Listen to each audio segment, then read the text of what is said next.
dang good. Yeah. Hello, everyone. Welcome to a new episode of CinemaDopes. We got a very special guest here, Jordan Baer.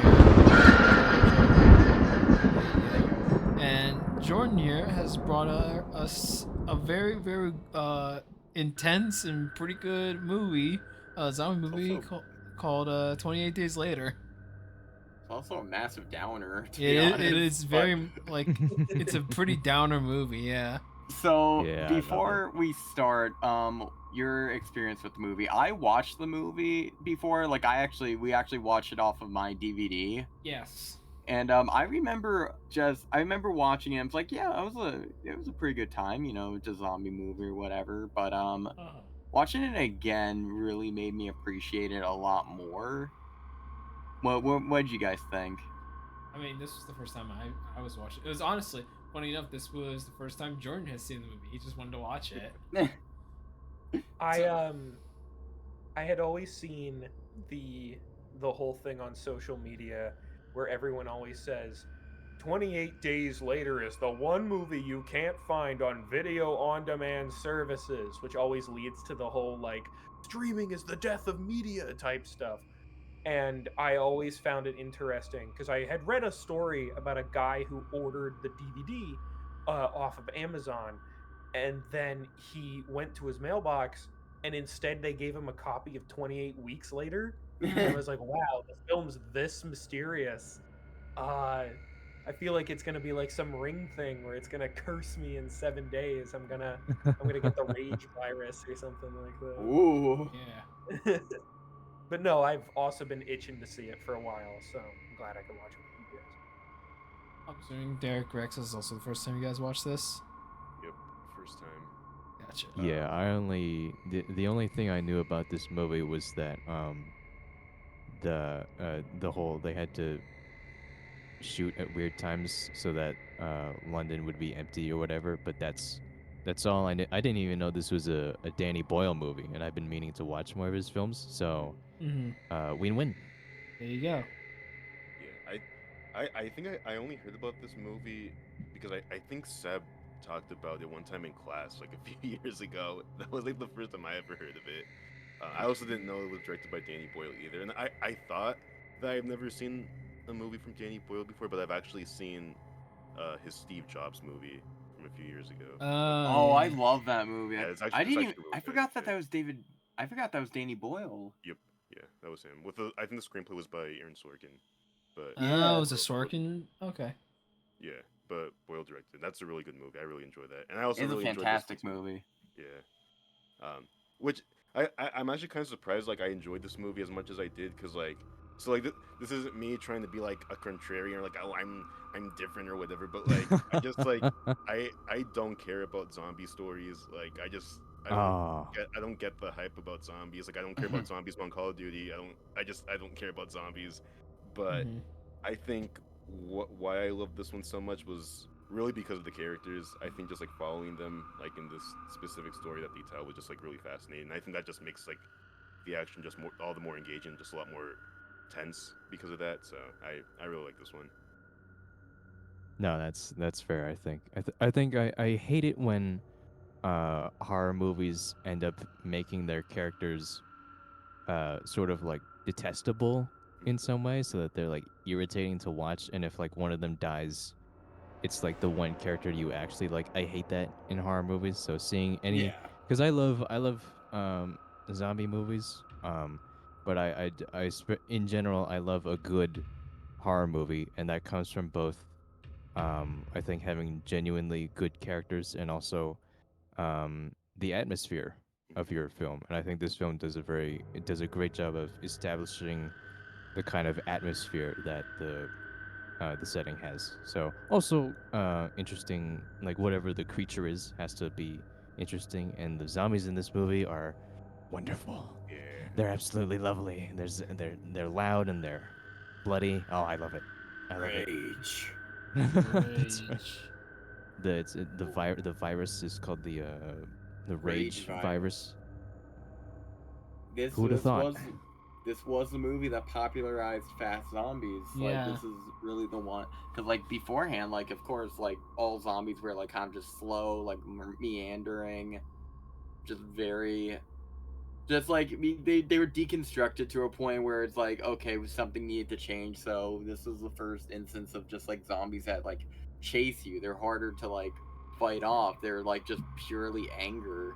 They don't just, like, go for brains, they just straight up kill you. Because they're just so dang mad all the time. They're just so hungry. They're hangry. They're so Yeah. hungry. Oh, I wait, feel like I sorry. I just want to say real quick. Another zombie movie I really like is Paranorman. I think that probably is my favorite. What about Shaun of the Dead? I know, like, Ghost one, not I the do end- get it. I Oh, haven't you Shaun of haven't the Dead. seen that movie? Really? Yeah, no, I haven't seen it. Oh. Oh, that's Oh, a that's great movie. crazy. Wait a that's I minute. feel great. like that Years. movie. But, I feel like Shaun of the Dead is especially fun after having already seen a bunch of zombie movies. So you should check that out. Yeah. I do really like 28 Days Later because of the fact of just how shit goes from like 0 to 100 so much in this movie, and the characters are just like real. There's not like the asshole character or the witty, quirky character. Everyone's just kind of a guy. Like, Yeah. everyone is just a normal person, like, not really drawn up to like the nth degree. There is an asshole character like later on in the movie, but like everyone in like the main ensemble are just like survivors. Right. They don't have like any like extreme quirky personality. Like, everyone's flawed like a normal person. Everyone is just trying to survive, and they're not like really reaching for like an outcome at the beginning. They're like, there is nothing good out there, but like the best we could do is just survive. Right. They're all trying to get back to normal. Which kind of this might be a weird comparison, but that kind of reminds me of like Back to the Future, where you're in like a situation that you don't want to be in for like the whole movie, and you're just trying to figure out a way to get back to normal. And I think that's a great way to do a zombie movie. Yeah. no, I totally agree. I feel like just having your characters be pawns, kind of just like, this is a character we're going to use to get the story moving, or this is a character we're going to make really brain dead so that way we can have Ugh. exciting action or something like that. I hate that. Like, something I liked about this movie is I like that Jim, Cillian Murphy's character, who wakes up from the coma Swinging 28 days dong. later, he he's just kind of like a blank slate for most of Yeah. the film. He's like how a normal everyday like person would react in a situation like this. He's first kind of just exploring the world and being like, wow, so this is what's become of everything. And then he slowly starts to form attachments and like learn about the world around him and all that. So I really did like the fact that he's more of like an audience surrogate rather than just kind Yeah. of like I want to unite the world. I need to save everybody. No, he's just kind of like, well, I also don't like that he constantly asks questions too. It's always annoying when a character that's supposed to be an audience thing just kind of tease up a bunch of like exposition for characters. They're like, what up? What's up? Huh? What's going It's on? like, hi, I'm Jim. I was a cop, and I got into a coma after getting into a car crash.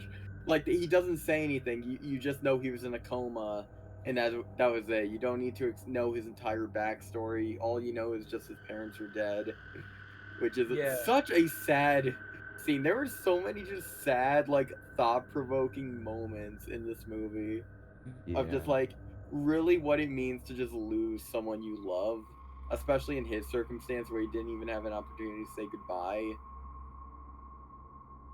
It's just so tragic. But It But just kind of goes with like that whole like moral thing of the world as you know it is never gonna be the same. Kind of like once somebody you are close to like passes on, you're never gonna like see that person again. So the world you knew isn't like the same like was before. So I feel like that kind of Yeah. adds to the whole zombie zombie metaphor. A part of me kind of wishes that they didn't have. I love the beginning, beginning a lot because it just shows like how it starts, and I just love the immediate 28 days later, like of how fast it was how fast it took for shit to hit the fan. Yeah, But it didn't take I long. kind of wish it did. I kind of wish it did just start with 28 days later, and then he wakes up. Like you don't even see the beginning of how it even started. So you just start out just as blank as he does. So But kind I of do like still like how the The Walking Dead starts.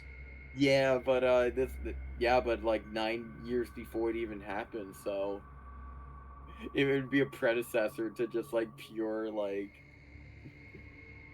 don't know, just the standard, I guess.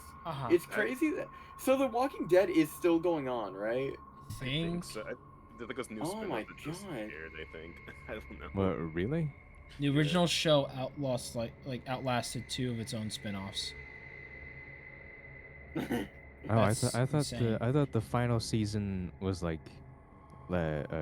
released last year or something. Oh, was it? Oh, then there's you're right, because there's 2 more shows Because out. I know there's one spin-off where they're in Manhattan or I something. think that's the one with Or Negan, right?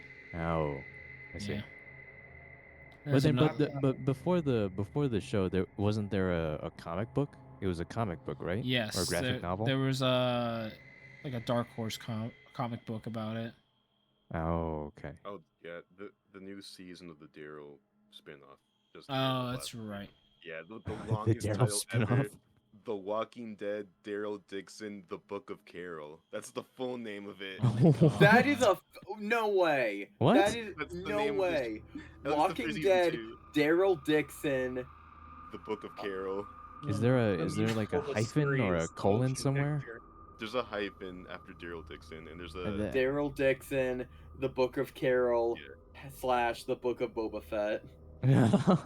Boom. The musical, the motion picture, the movie, the game, Rathacon.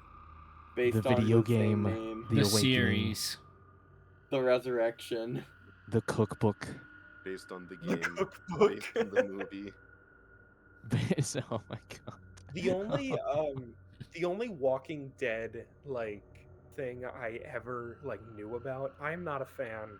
I've never watched the show. Oh, you're not? Oh. But the only one I ever knew was that one with all those teenager kids, and that's only because Gumball's third voice actor, Nicholas Cantu, I think. Yeah. He was on that show, and I remember there was a bunch of memes circulating around of him That's what the mask is. during the dream stuff where it was his character holding a gun or something like that, and I was like, okay, so what is The Walking Dead? Because the only thing I know about The Walking Dead is that it has a ton of spin-offs and they have new cars every season, which is really strange. Who is manufacturing these? Oh my god. It's just the new car thing. That's And the grass is always cut, but you're not supposed to notice that, but there's never any tall grass. Starbucks cup in Game of Thrones. Shut up. Please shut up. Yeah, there's a Starbucks cup in the one episode, and there's also a Dasani water bottle in the finale. The cast, the crew member that you can see in The Mandalorian when they're doing the big hallway White fight. t-shirt jean guy? Yeah, I know who you're talking about. The most famous character. Anyway, so 28 days later, let's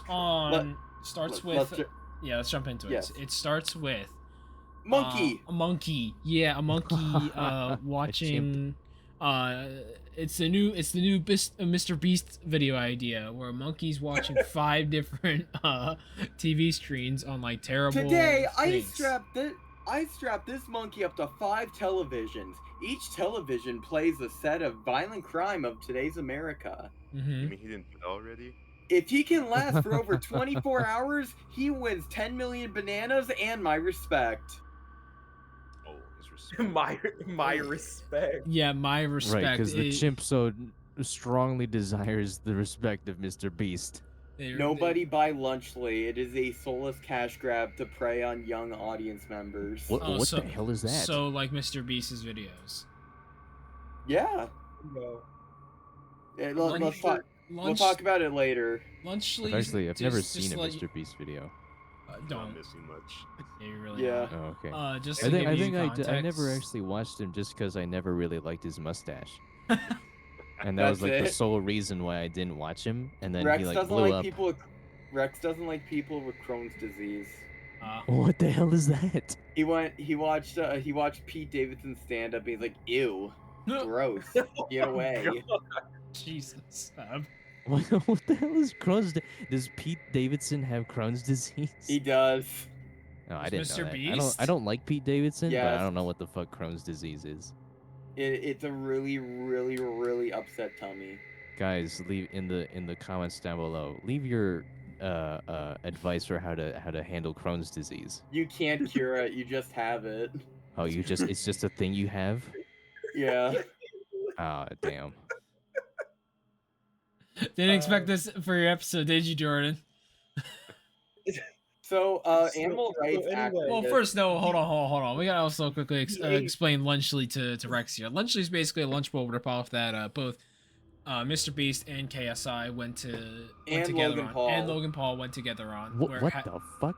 Where it has Feastables that have a Prime bottle in it. They do, yeah. Yeah, it's a bottle of Prime. Wait, what? A Prime like Amazon Prime? No. Prime as in the Logan Paul KSI drink.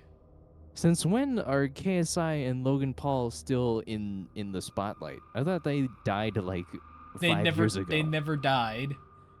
They They fought together, and then now they own a business together. And now Like in most anime, they fought and then they became friends. Like in most anime. Yeah, like every anime has a great duo like that. Was it because they found out their mom's first name was Martha? Yeah, maybe. Why'd you say that? Why did you say that name? Anyway, so yeah, we're in 28 Days Later. We are shown that there are monkeys being experimented on, and then like these 2 or 3 people come in to stop these experiments, and they're like, "What are you doing?" And they're trying to free the monkeys. And the one doctor. There's like a dissected chimp. There's a monkey that's strapped down to like 5 TVs watching the most violent shit happen. So Yeah. Fox News. Yeah, so Fox News. But then a doctor or a scientist comes in. It's like, no, don't let them out. It's like, why not? It's like, they're infected. Infected with what? Rage. No, he had like a 5-second pause before, and then he goes, rage. And then the one lady frees the monkey and then bites her, and then she becomes a zombie. And then 28 days later, boom, Cillian Murphy dick. Cillian Murphy jump scare.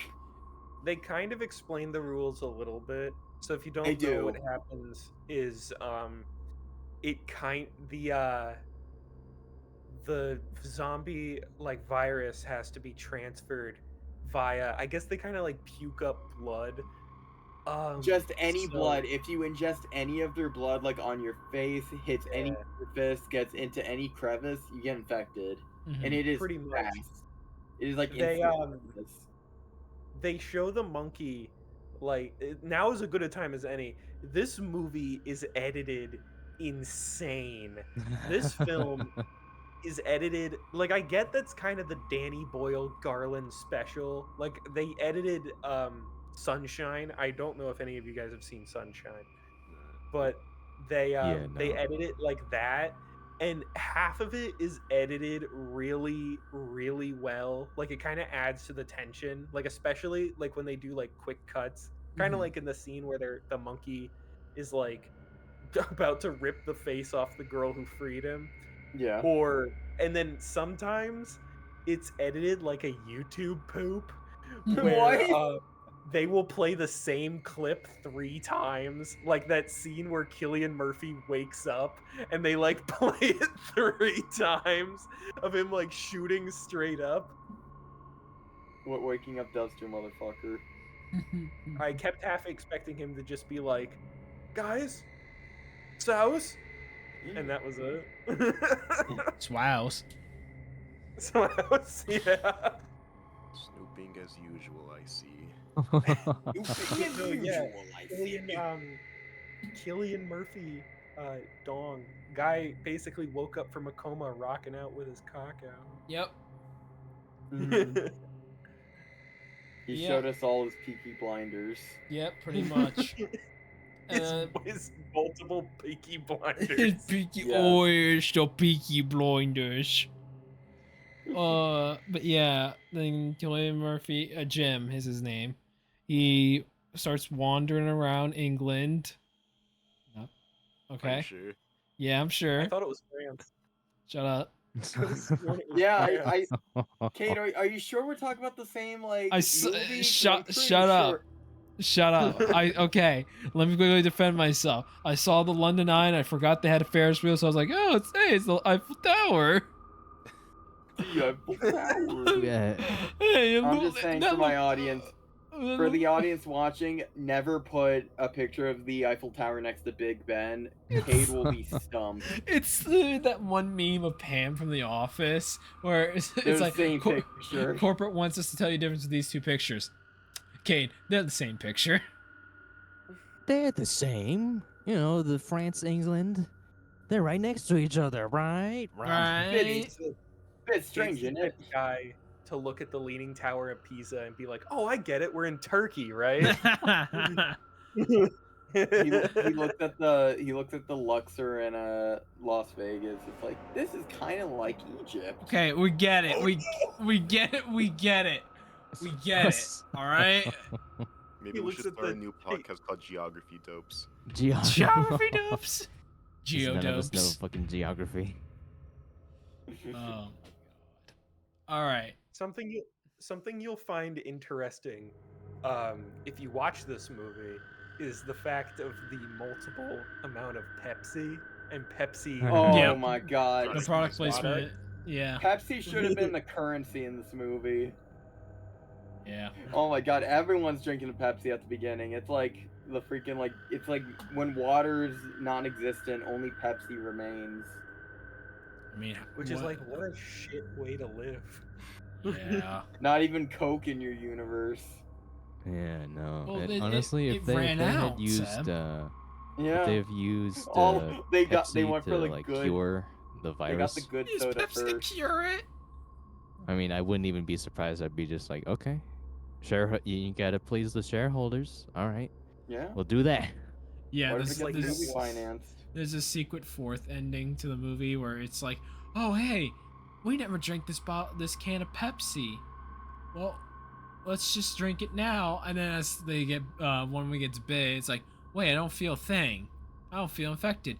Pepsi's feel the fine. Pepsi's the answer. And then Pepsi Man comes in. He sprays It's like that Pepsi all over really- the zombies. It's like that really controversial Kendall Jenner like Pepsi I ad. And the forgot about police. that. With the Exactly. police Except they give it to one of the infected people. They give it and to they Frank. take it and they like give it drink a to little bit of Frank. it. They just like- give Pepsi to Frank. They pour it all over his face, and he's like, "Oh, I'm all better." And then then They they, like- I know, and I then know. they then look at the camera and say, "You did it, Pepsi. You saved humanity." Ba-da-ba, ba-da-ba. Thank you, That- Pepsi. that We was love the you. Alex Garland comes out and flips you off and goes, I hope this is the point of the film where you can't get your money back. Thanks for your money, suckers. Enjoy the movie. Fuck nut. Enjoy the movie. fucker.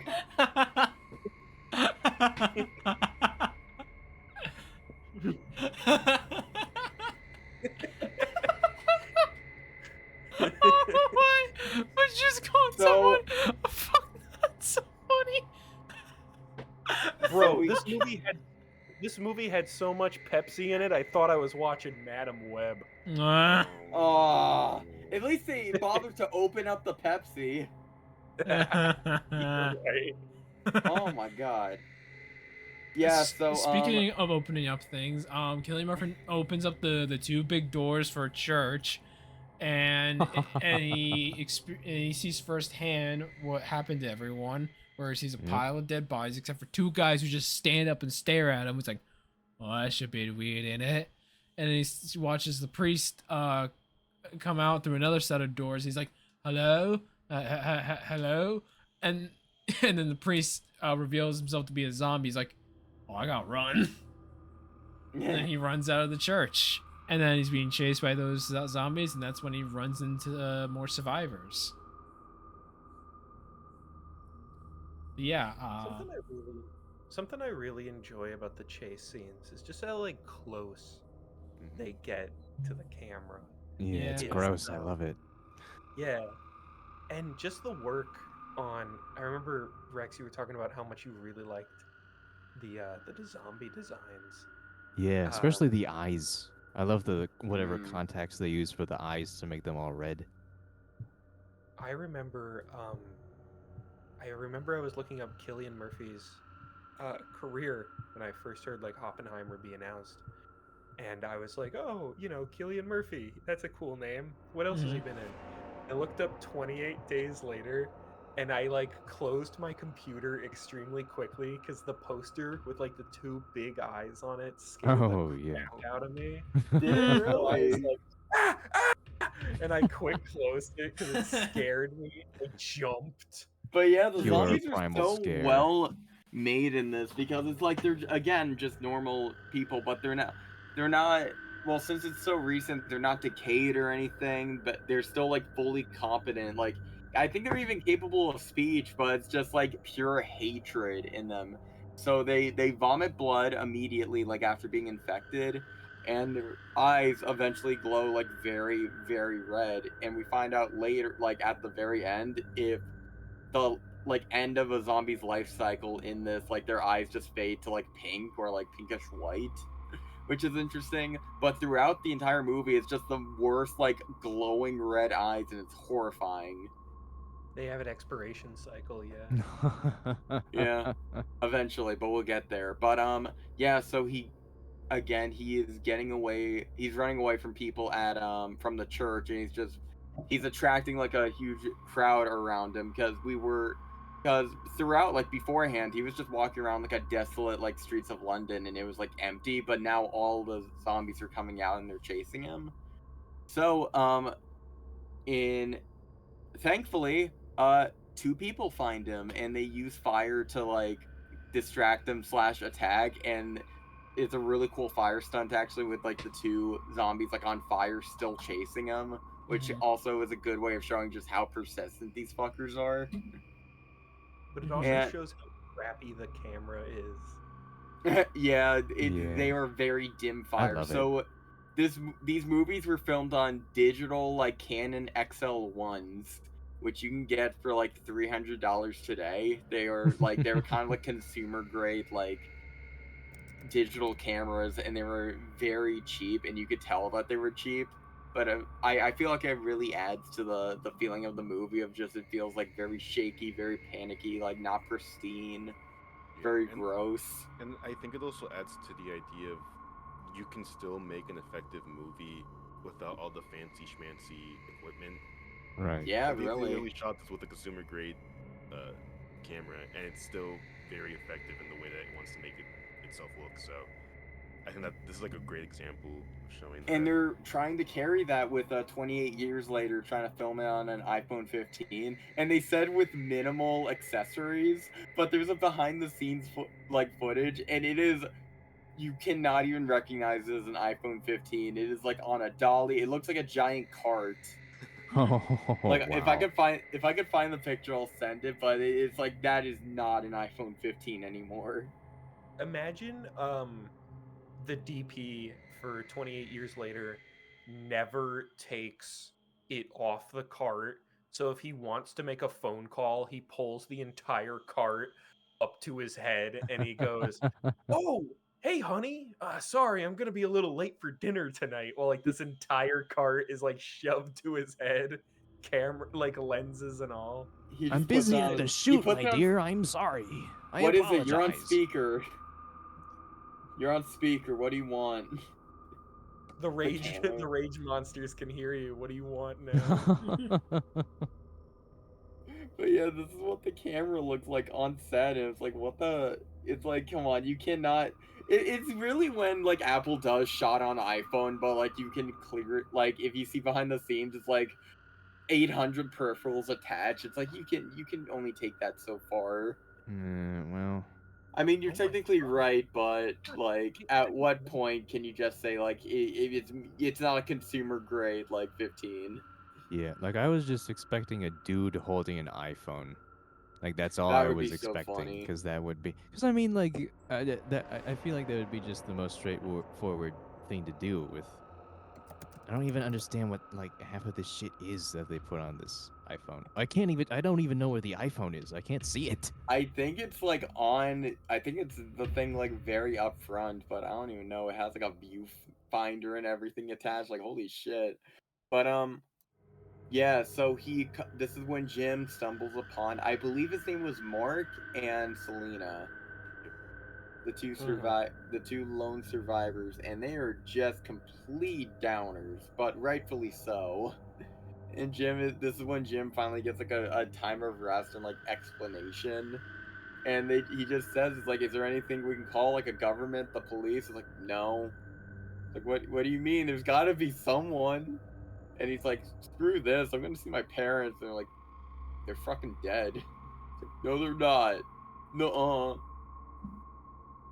And this And is then they're like completely like they look like they're completely starved to death on there. They just kind of they like husks. it looks like he makes it back to the house and he finds what's left of his parents, and it looks like they committed suicide through like a mix of like alcohol and sleeping pills, which is very sad. Yeah. And then the note. But the they note, give the him- note is the saddest part of The that note entire. broke Yeah. me so Yeah. much. It's like love Jim, we love you. I'm sorry that we put you to sleep without saying goodbye. Hopefully you don't wake up, so we'll join you. It was something like that, and it was just Yeah. very sad knowing he woke up. He came from a coma, so like he couldn't say goodbye. He couldn't like have time to like really grieve. It just kind of happens in full force. Mhm. And it is led up by a scene where he just like in the middle of the night just goes in the kitchen, just like hallucinates like having his parents still there. Yeah. what kind of a Terrible, man. good son he is. He just said, "Oh, don't worry, it's still full." He says as he's drinking the orange juice straight out of the carton. Like, I get you love your parents, man, but you know, backwash and such. They don't drink it. It's not even gonna be backwash. It's probably gonna be their degraded British teeth. Ugh. Yeah, I they're gonna want get any. crumbs all over the OJ, bro. I want the one British viewer who's watching this. I hate you. we don't have any British viewers. Let me check that. We Give me a Us second. CinemaDopes hate the British. Maybe Seb does. Seb does I not don't speak. talk yes. to people. I don't talk to The people who lose a Revolutionary War. The thoughts and feelings expressed in this episode do not necessarily hold the values and beliefs of CinemaDopes. Hey LLC. Jordan, Jordan, how do you feel about replacing Seb? Yo, promise? Let's see, audience, Put an audience poll. geograph. Put a community node poll. Oh please, wow, like, after this. 27.3% United States, 4.5 Australia. Good. There is one Australian viewer. Australia. 4.5% Australia. Hi, Australia. 3.4 in Australia, Germany, you're 2.8 cool. Canada, Yeah, Germany. Yeah. 2.2 Malaysia. Why are What? you why are you Malaysia? yeah why are you police officers? I blew up Malaysia. I blew up Malaysia. Sweden 1.8, Philippines 1.4, South Africa 1.4, United Kingdom 1.1. So it's probably actually one person. Holy shit. That's Tell me there's a chance. so you're telling me there's a chance. Actually, this isn't Lifetime. Hold on. Wait, United Kingdom 1.9 of our entire life time as a channel 1.9. You hear that, British viewers? United Kingdom, we hate you. Australia, No, you're cool though. we who is we? Yeah, who is this We? What do you we mean speak we? of? Like Nintendo Wii? No, we There as ain't in no us. we in this one, man. There is a you, not a we. There's not a The only there's thing- not a we. the There's a only thing you. There's a Wii U. The only thing good the British ever contributed to life is fish and chips, and that's Can we about censor it. everything that Seb is saying right now? Yeah, sure. Just bars and We censor tones. it with, God Save the Queen, please. yeah. We'll just slowly tune out Seb's audio and just have God Save the Queen. Yeah, and then like the text-to-speech British voice being like, "I love the British. They gave us Peppa Pig and other things. They gave love us Britland. We love love Wallace and British. Gromit. We were love doing Britland." Hurry up, lad. We we were doing love a lot of Wallace and like Gromit. this. we love the hit BB show Sherlock. From what Rex was telling me about the fact that they had to shoot these things ungodly early in order to make everything like look more desolate. You can kind of tell if you have that in the back of your head, because as I was saying, the movie perpetually looks like it's either 2 a.m. or 5 a.m. There's no in between. It works though, honestly. It's nice. Yeah, Like it does. the only time when they're in the city, it's like perpetually night or morning. But when they actually go to the field, like it is a actual regular like daytime. Yeah. It's like groggy, rainy, and cloudy. But I don't even think they need to like find the right setting because the United Kingdom always looks like that. What do you got against the United Kingdom, man? They know what they did. What did the UK do to you, man? Yeah, what did they do to you? Brexit. We aren't even affected by that. Hey, don't ruin the illusion. What illusion? Okay, We're all from the United States, Seb. We actually record this show inside Big Ben. Yeah. Cade, are you sure about that? You look around, you're actually in the center of England. Oh my God, I am the Hunchback of Notre Dame. Not the same Wait, thing. Isn't that's France? France? No, France and England, Cade! They're two different things! I'm the Hunchback of Big Ben. Yeah, so anyway, when Jim is reminiscing about his parents, two zombies show up, and he almost gets got, and then Mark and Selena save his ass. Yeah, but unfortunately, they say we don't get got, we go get. Unfortunately, Mark got because Yes. because Selena asked Jim, it's like, do you have any blood on you, any bites? And then Mark is cleaning his arm wound, and without hesitating, Selena just kills Mark, and it's very disturbing too, because like you think it's like, because I think they've been like together for probably the past 2 or 3 weeks. Yeah. So it's like without hesitation, and like it really just shows how desensitized Selena is and just the kind of person that she is. Like understandably so. Imagine she just hated the guy. She was just waiting for a time to She was just strike. waiting for the right time. Yeah, looks like she took the right time. Well, she was like, "Thank you, Jim. Thank you so much for making him vulnerable." Yeah. This jackass keeps taking all my 7-Up. He keeps taking all the lilt and tango and leaving me with Pepsi to drink. Yeah. So yeah. This movie's so British, it's so fun. Yeah. So. But yeah. After that, they then travel throughout the city a little bit more, and they eventually show up at an apartment complex because they saw lights flickering, like Christmas lights flickering on a balcony, and that's when they meet up with Frank, played by Brendan Gleeson. And well, before that, actually, they're being chased up the apartment complex stairs. Right. Yes. And out of nowhere, when they're being chased and everything seems dire, a fucking SWAT officer shows up. It's like, get in, go, 507 or like 175 down the hall, go.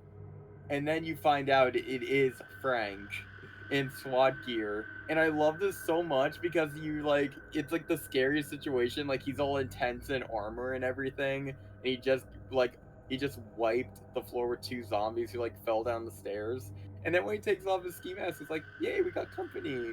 Yeah. Hannah, bring out the good stuff. This is time to celebrate. Frank's like the nicest family dad dude. Yep. He's like so hospitable to the two. It's like actually adorable.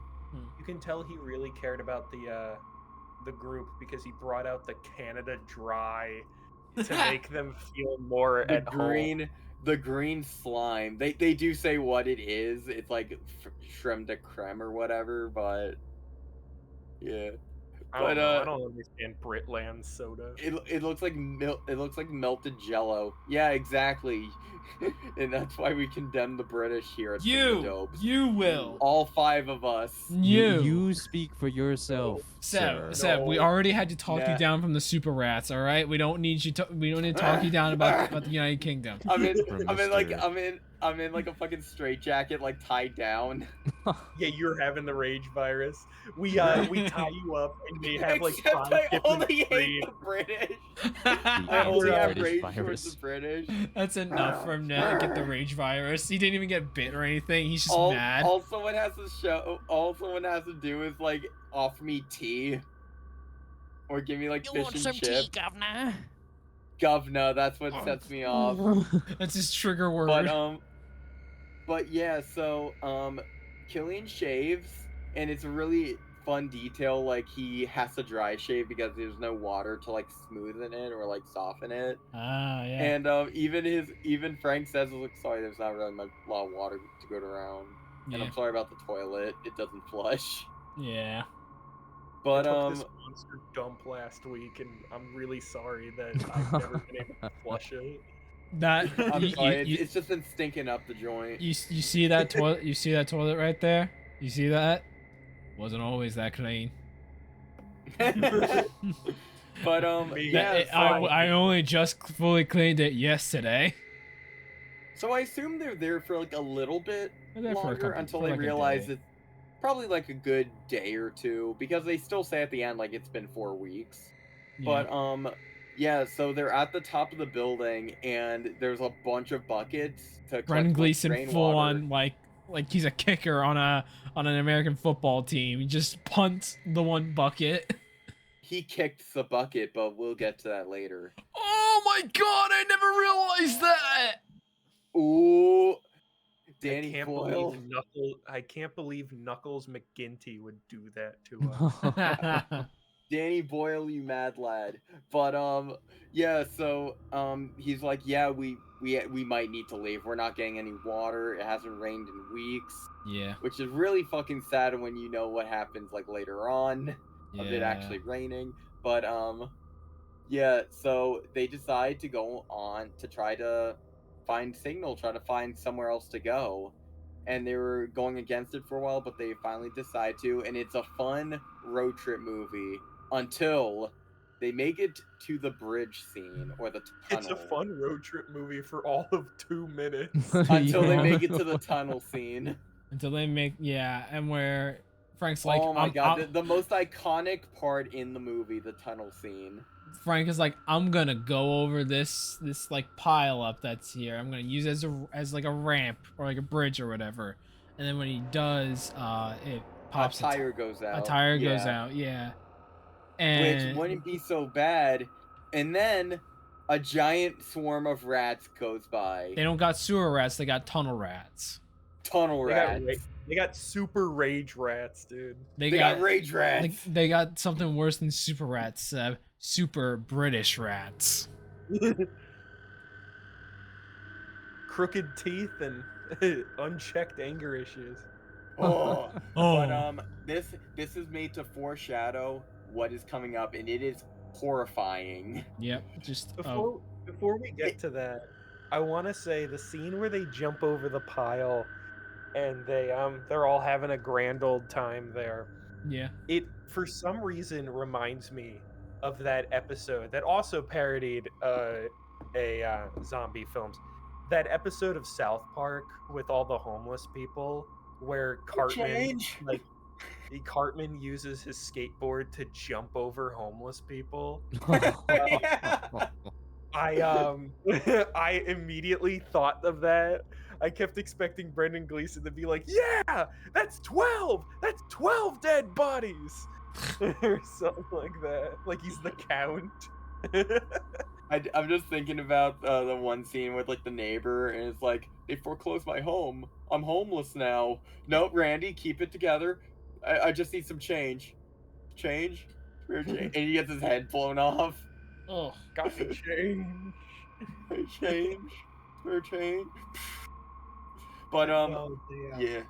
horrifying. They don't show the people At that are first, going. you see the shadows. They're all in silhouette, like off the mirrors, while they're trying desperately to like get this tire back on and like jump back in the car. It's like And the it scene is, in. Oh my god! It's like the scene from Jurassic Park, but like tenfold. Of just like, get in the car. Okay, get the car made. Get the car set up. You gotta set up the car now. Let's go. And everyone's like panicking and rushing, and they just make it out before the zombies can get to it. But you get this horrifying shot of a zombie like pressing against the window, and you see the most horrifying like red eyes glowing against the window. And my god, it is so expertly like chaotic and like crafted. It's incredible. And then they get out, and then the road trip happens again. Yeah.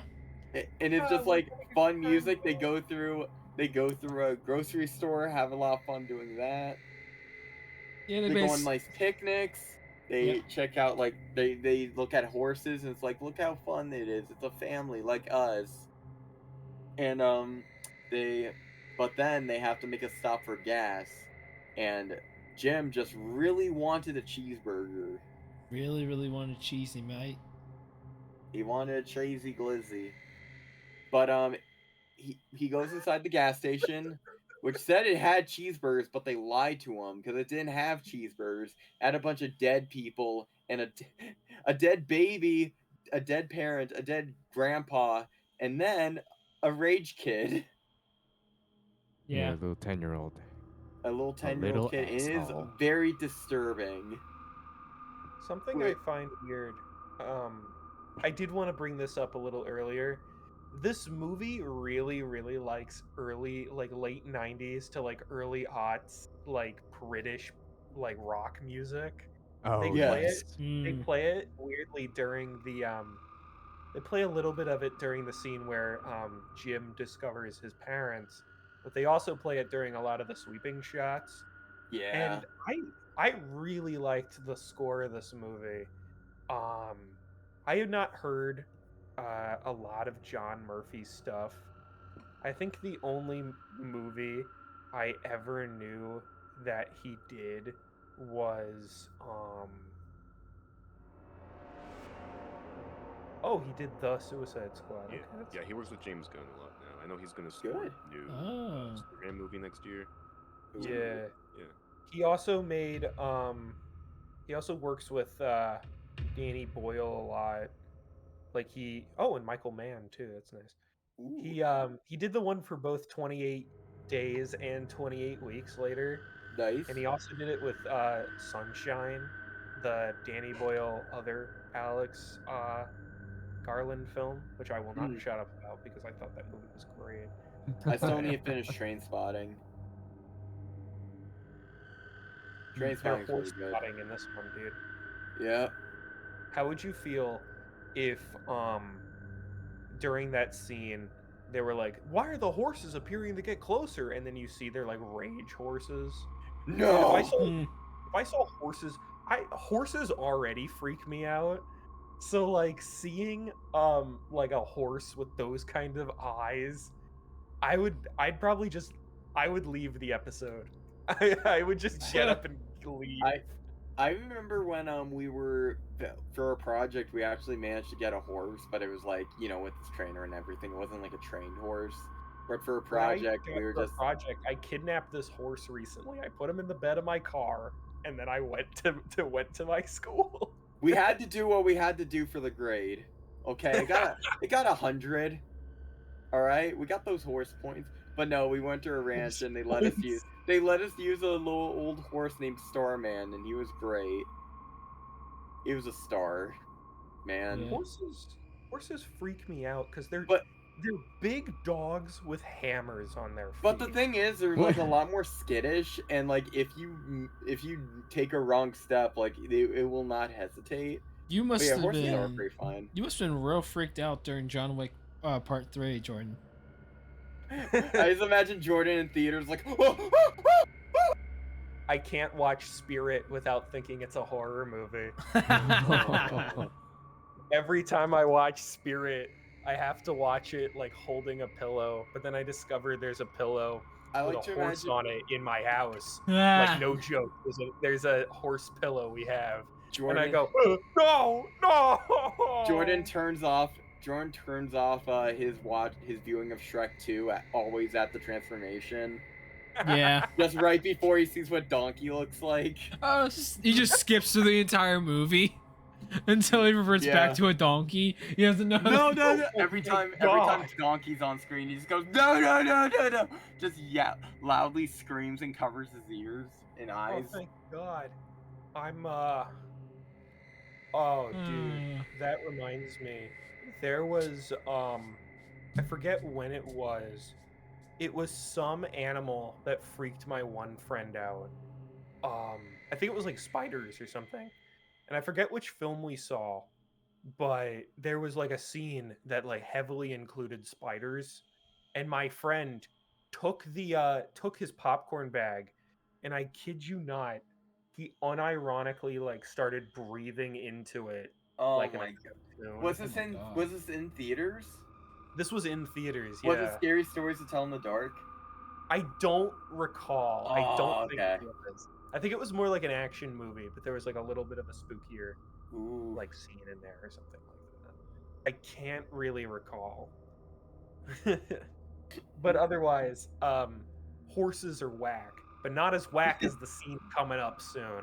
Yeah. So, Last Cheeseburger for 6 miles. That's the name of. That's not like a brand thing or like a piece of editing or like advertisement. That's just what the place is called. He had to do what he had to do. 6 miles. Dog.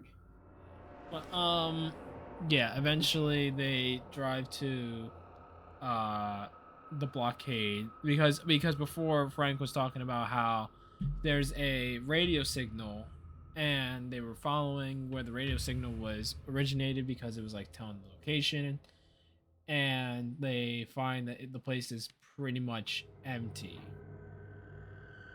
And to Frank's disappointment, he saw one of the infected, like a dead one, being picked at by a crow, and to his anger, he's like, "Get out of here!" And because they were upset because they thought it was a dead end. Yeah. So yeah. Then a drop of blood falls off the dead body and hits Frank in the eye, and Frank slowly gets infected. And it's so tragic because it's so sudden. He has to like immediately tell Hannah like, "I love you very much. You gotta get away from me." Yes. And before like Jim has to take Frank down, then the military shows up. Yep. And just guns him down, and it's like it's so tragic. Yeah. Because it was such a preventable like thing that happened, but it was an accident. Yeah. Like he didn't even see it coming, but so the military shows up, they take him back to their base, and it gets kind of intense throughout because the military is like they're alluding that they need a woman in the base, like they're just like by themselves for the past 4 weeks. Well, first that we don't get that until a little bit later. First we're like introduced to they allude to that when they get to the kitchen, but we'll get to it. Right, but yes, first they're like introduced to every these recruits or whatever, or like these like soldiers, which is like about 10 of them. And Jim learns that one of them got infected and was chained outside. The bug just flew at me. Like that freaked me out for a second there. Anyway, so one of them got infected and is chained up in like a small little courtyard area, and the like sergeant or colonel or whatever, whoever's in charge there, basically is like, I want to learn more about these infected, preferably when they starve to death and how long that'll take. So then later that night they're having dinner, and dinner is like not properly prepared, and they look to Hannah, specifically Hannah, and like, why don't you go to the kitchen? Gross. Yeah, because she's like what, like 15? She's like 14 or 15, yeah. Yeah. But they single sexist and gross. Yes. They single her out, and literally in the commentary, I literally go, why does a woman got to be in the kitchen, my guy? Why does a woman have to? That's just going to gender stereotypes there. But it's yeah, they just get the little kid in there and they're just like, hey, cook us up some grub because this guy doesn't know how to make egg. Cook us a sandwich right now. Yeah. Oh no. Yeah. But yeah, then Jim learns that the soldiers are kind of after, like, they deal with this zombie threat, and after they wait out all the starving zombies, he's like, well, what will my boys have afterwards? They'll have no future. But women, I made a signal to bring women here because I promised them women, and women are our future. Yuck. Gross. I do find something really interesting about this movie is the fact that there's less of a focus put on the fact of people being like, we gotta stop the zombie apocalypse, and more like, we have to stop this faction of humanity after humanity has like suffered a tragic event. We need to like stop this faction of humanity that lives the way they do. Yeah.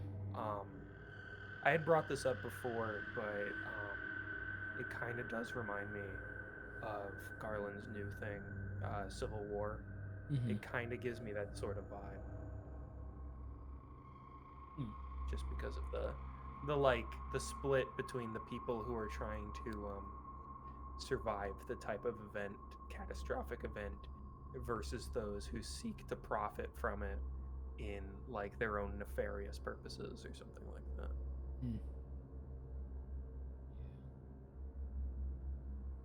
But yeah, very very intense. But also, I forgot to mention also, there's a scene where like zombie horde tries to attack the base, and afterwards, once the soldiers clean it up like pretty effectively, they come back, and Selena has her machete in her hand, and the soldier's like, hey, we already dealt with it, you can give us that. And they try to like basically stereotypical macho military guys like, hey, you don't gotta worry about that, the real men are here, like that kind of deal is going on with with him and her. There's some fragile masculinity within this troop. Right, and then Jim tries to get involved because he starts like insinuating and like trying to like gets his hands on Selena, which at this point Selena and Jim are becoming like together. They have feelings for each other. And there was a scene. Can I mention the one scene that happened to there's a one part where I think it's right after Frank dies. Mm-hmm. Spoilers for a scene we just talked about. What happened was she starts like crying about it, and Cillian, he's over here like, a crying woman, I know what will help. And then he just gives her a little smooch. Oh, that's right. And there was a collective, like the collective of us, we're all just like Wrong time. Yeah, I'm just so done with that kind of thing being done in movies, especially movies around this time being made. Mm-hmm. No, Yeah. yeah, because it's just kind of like it sounds less kind of like letting the relationship blossom of him like comforting her, and it seems more like he's just pulling a this'll shut her up. It's like, buddy, come on. And then she does kiss him back, so I don't know. Yeah. I don't know how to write. Because okay, look, that would not actually happen. He would kiss her, and then she'd be like, "Get off me!" Yeah. Not to be that guy, but I feel that's the evidence that like a guy wrote this. Yeah. And I mean, I know it's a movie about like fucking zombies and shit, but that, out of all the things, that was the thing that made me think, no, Yeah. that wouldn't happen. Yeah, that would not happen. Actually, I don't want to go like, on too much of a side tangent, but just like thinking about that scene now and like just like mentioning like Alex Garland, like that kind of reminded me how I don't know, did any of you see the one movie he made a few years ago before Civil War? It was called Men. I think it came out like 2 years ago. 2 or 3 years ago. I have heard of it, but I didn't watch it. Yeah, I saw that like in theaters when it came out, and I actually remember enjoying it. But I know like a lot of people hated it just because they felt like, because like, it was written and directed by Alex Garland, and a lot of the people just have an issue with whenever a male director or writer makes a movie. Because like, the main thing of the movie was like it was about or like one like it has like a lot of themes about like I guess like sexual assault kind of Oh, I see. in a way. And I don't know, like a lot of like audience members just like get annoyed whenever like a dude tries to like make a movie about it. But I don't know. I think I haven't seen it. Like I only saw it once. I saw it, like a few years ago. I thought it was alright for what it was, but I just kind of reminded me of that. Just like I know like Garland is like one who like always tackles like themes like that in his movies, so that didn't surprise me here. Well, if his movies already tackle those kind of themes, then it doesn't surprise me that he would make another movie about a sensitive subject like that. He has he knows how to write love interest characters, whether they be a robot or a badass survivor chick. Those are the only two. But yeah. But yeah, while this scuffle is happening, like back with the military guys, the guy's like getting handsy with Selena. Jim tries to intervene.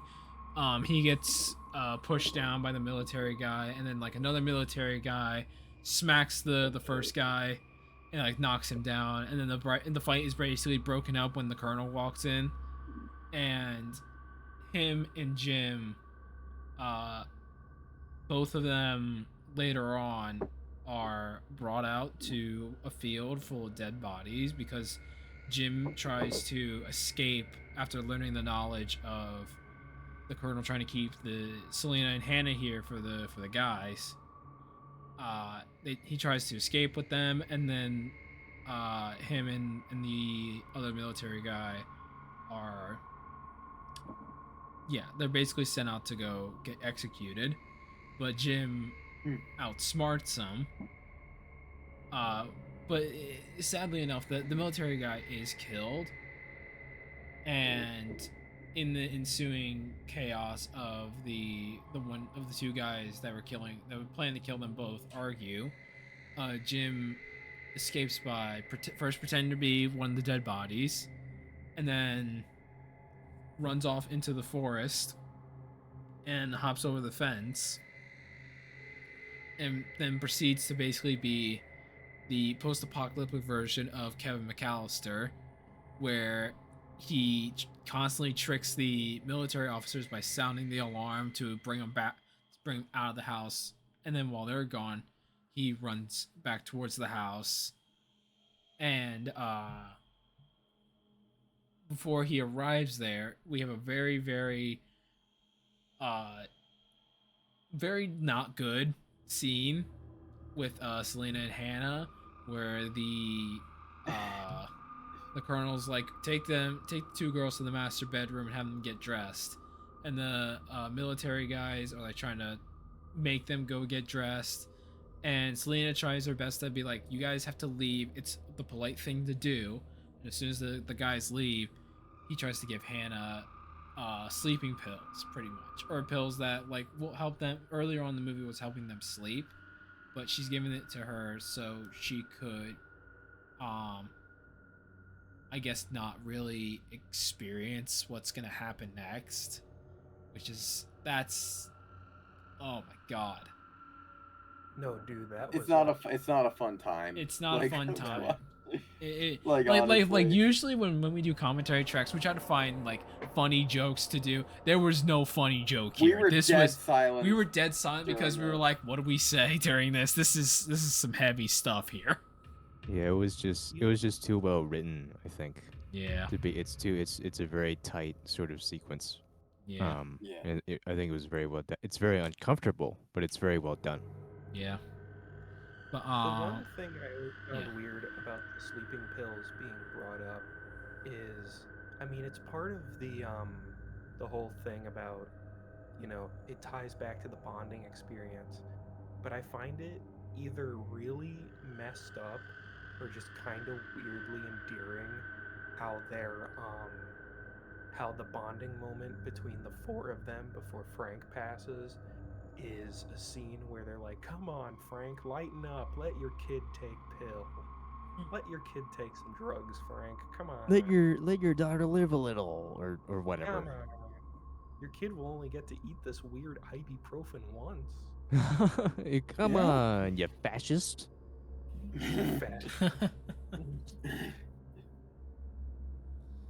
Yeah. So yeah, they do get dressed. But after the military guy does, like, before they take any pills, the military guy does find out about it and like stops them, and then has them get dressed, and then while they're waiting, because something's going on, when the alarm goes off, and some like a ruckus is happening, as Jim frees the infected soldier and lets the infected soldier run around through the house and slowly infecting more and more soldiers until it's just him and one other person, where he fights and kills himself while Selena watches. And we have this moment where she's not sure if Jim is infected or not, until she sees his eyes in the light and realizes that it's not him, before she tries to kill him. Also, and he speaks. He also speaks actual words. But yeah, it was first the eyes that like tipped her off, and then he spoke, and then she's like, "Oh my god, it's you." It's oh Jim. my god, it was scary because it like was. he practically had to become like the zombie himself to take care of a lot of them. Like, he bashed Mitchell's head in, which isn't that bad because Mitchell fucking sucked. But and you get this amazing shot of him in like the shadows, like you can't see what his eyes look like, so Selena is just genuinely terrified, thinking that he's infected. Yeah. But no, he wasn't.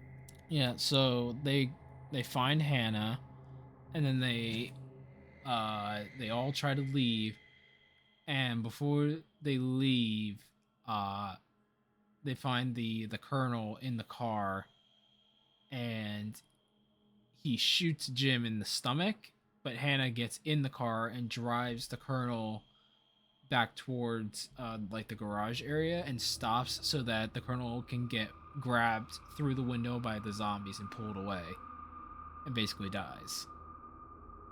And then after that, it was such a amazing maneuver by Hannah. yeah, that was some great maneuvering right there.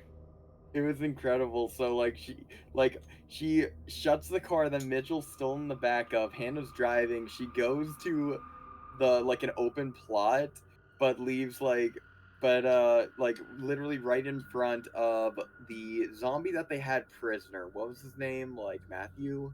I'm not sure. Yeah, I forget. But yeah, so they had one, and he pretty much comes back this one last time to kill the head general or whatever, and like pulls him out of the car, and Hannah just drives away while he's getting pulled out, and it's so great. It's like, hold on, I gotta get rid of him. Okay, I'm back. Yeah. Yeah. It was a really fun maneuver, but then they both get into the car, but the the gate's closed. It's Yeah, locked. it's locked. And so they had one last option, Just drive. and that was just drive, just keep going, just do it. Yeah. And that would be the end of the movie if we were watching the theatrical version, because apparently it would end. So they hit the gate and it would end on a freeze frame. Yeah, it hit on a freeze frame. Okay, let's actually stop right now. Okay. So yeah, Let's get to it. that was that's the first ending of 28 Days Later. But that's not the only one that happens, because that was only a theatrical release one, and then right after, we get a sort of happier ending with Jim, Hannah, and Selena finding a place to live for a little bit, and they hear a plane flying by, so they grab a bunch of sheets, and in that time they basically knitted it together, and then it spells out the word hello, and as the plane flies by, we as the audience, we hear, all right lads, let's get a helicopter for them. And it ends on a happy note, along with context that the zombies are starving to death and will be like dead pretty soon, so like everything's gonna go back to normal. What do you guys think about that ending? I gotta be honest, I'm not a fan. It's a little too on the sappy side, like, but it gets the job done. It is nice to know like they do get out of there, but it's like a video game having a multiple endings. It is really like it is really good ending, like best ending vibes. Yeah. Meanwhile, there is another ending that we watched, which was the radical alternate ending. And to me, I feel like that's the true ending, because that that connects way much more with like the previous things that we've seen in the movie, and it has the best fit. The most interesting thing about the radical ending is that it's totally done via storyboards. Yeah, because it's that's as far as it got. That's as far as it because they had which we'll discuss it real quick. Pretty much all the events in the movie happens where up to the point where Frank dies, except he doesn't get killed. Jim hits him and knocks him out with a bat, and then they look through and find a couple of guns, and then they decide to go to wherever this blockade was defending, to which they find a hospital. And in that hospital, they chain down Frank, and Jim and Selena find there's another person in the hospital, and we don't get a name, but we find out that someone's been living here for a while, but refuses to know anyone's name, so therefore he doesn't grow any attachments to them, and he doesn't want to like be anywhere near anyone. He wants to be alone. He's plenty of food and plenty of water to just live alone for weeks. This is really embarrassing, but before they just said it was some guy, I thought it was some like hyper intelligent monkey. I just in there, like he's going to be like, I have no desire for earthly possessions and earthly people. I only care for me and my chimp wife I've made out of household objects. Yeah, that's another thing, is while they're exploring this hospital, they basically it's kind of insinuated that this is the same hospital in the beginning of the movie where all the apes are, except they're all long dead and skeletons and everything. And so eventually they decide to have Hannah, or because Hannah's like crying one night, And so Jim decides to have her try to convince the guy to try to help him because he mentions that he knows how to cure people of the rage infection. So they find out that the only way to cure it is to do a blood transfusion. But there's only a catch where they have to trade all your blood so that it can basically clean out all the zombie blood. And in like that actual like description of the ending itself, a very nice note is like the I think it was the writer or whatever of this was like talking about how this made no sense since one drop of zombie blood infects the entire thing, so it makes no sense why we have to clear out the entire. Plus, logistically, there's no way to actually do that. But it was just an ending that we had in mind, and it kind of got us stuck on this point why we couldn't like do this ending, so we decided to do the military people soon after. I kind of wish more movies would do that. Yeah. Where it's like, where in a deleted scene they would come out and talk about, this is why we cut this scene, or this is why we didn't think this scene was important for the movie or wouldn't work in the story we wanted to tell. Right. So after that explanation, they go through the final, like, basically it would be like the final minutes of the movie where Frank is alive and he joins Selena and Hannah into the bunker with this new guy, and the last shot would be kind of like reminiscent of the first shot we saw of Jim, where he's laying down in a hospital bed with tubes in him, where he basically dies. Like poetry. Like poetry. It rhymes. It rhymes. But yeah. I feel like now that I know the two different endings, or at least the different decisions that were made, I do really like the darker end, and I think it's kind of a shame that you can't really make the whole blood transfusion thing work. Mm-hmm. But I feel like I'm more drawn to the darker ending as opposed to the like actual ending in the movie, where it's like because I remember my initial thoughts with seeing that like freeze frame were, really, that's how the movie ends? Is that how it's ended? And then it continued with the whole like the helicopter shot um over the mountains or whatever, and I Yeah. thought, oh, there's more movie. But then that felt a little bit too lighthearted for me. I kind of wanted a more ambiguous ending, I guess, just because I don't know. That's kind of the vibe I got from this movie, Mm-hmm. but it's still interesting nonetheless. Yeah. But yeah. Any other 28 days later. 28 days later, any other final thoughts you guys have? 4 weeks. I gotta That watch could have been the 28 title. weeks They could later. have just called it 4 weeks, but no, that doesn't sound as cool. Yeah. It's not as cool. They don't say 4 weeks in the UK. Oh, really? Yeah, they only say Derek? 28 Okay. days later. Five Nights at Freddy's, now 4 weeks in the UK. 3 cheese wheels later. That's Seb's FNAF is 4 weeks in the UK. Hello. That's how the phone guy would call. Hello, bruv. Yeah. Oh my God, I've got a new job for you. All the jump scares are British people smiling and saying, "Would you like a spot of tea?" I'm just I'm trying not to get got by the Top Gear team. Well, the Top Gear team's done.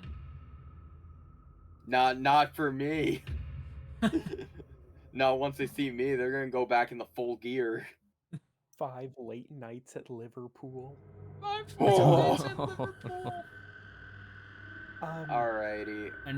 Yeah. Anything else that we want to talk about, or shall we do plugs? The funniest thing about that ending. Have you ever seen the movie? I've never seen this movie, but I just know like how infamous it is. Have you ever heard of what was it called? The Devil's something. The devil The inside. devil That's comes another to Georgia. No, the devil in I- us all. I saw No, the devil. The devil comes to my house. No, the movie is called The Devil Wears The Prada? Devil- and the way it stops is it ends with like a car crash. Wait, And wait, then- wait. What's it called? It's called The Devil Inside. Oh.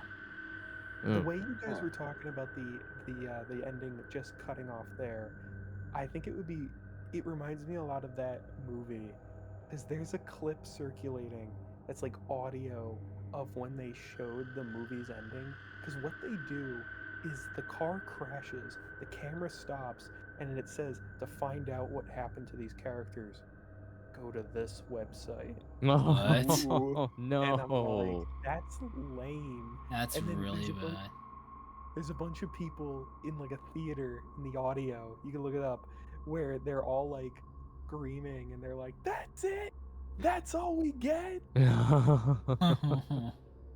That's And that blows. I just think it's really funny if they did end it like that, and it's like they just showed directed by Danny Boyle after just having these people like croak in a car accident. Wait, is it The Devil Inside directed by William Brent Bell? Yes. Released in 2012? Okay. That's the I'm movie. so curious to see that now. I It's- wonder if the link still works. It doesn't. Oh, The no, link didn't no. even work when it came out. Oh, What? that's sad. SaveWalterWhite.com. That website's still open, by the Yep. way. It's Oh, still that's a thing. Yeah. What website? SaveWalterWhite.com. Yeah. But yeah. Yeah, that was our review of 28 Days Later. Jordan, would you like to plug anything? Okay. You guys can find me on Instagram at Jorfnos, JORFZONS. Sometimes I post on Letterboxd.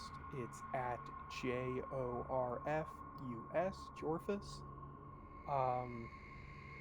And I would like to plug in my phone. It's at 91%, but I'd like it to be higher.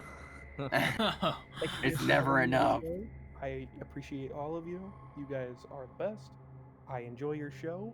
I'm an avid listener. Nice.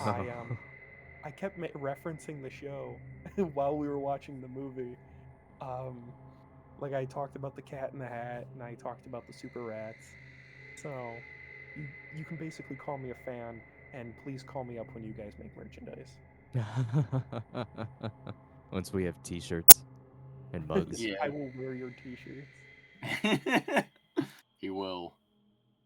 I've seen it happen. It's scary. Yeah. As for us, check us out on YouTube, Spotify, Apple Podcasts, wherever else you listen to your podcasts. We have our own Patreon where we have bonus content, including commentaries of all the movies that we have watched, plus extra stuff, along with also follow us on Instagram at CinemaDopes. And yeah, that was 28 Days Later. We'll be back next week with our Halloween special, where you might see Jordan here again, along with Andrew, and we'll be talking. It'll be a different, chiller episode. We'll have some topics and everything. But yeah, that's pretty much everything I got to say. Thank you so much for watching. As always, this is podcasting. Hello, mate. I know, we're into the podcast right now, and the Peaky Blinders.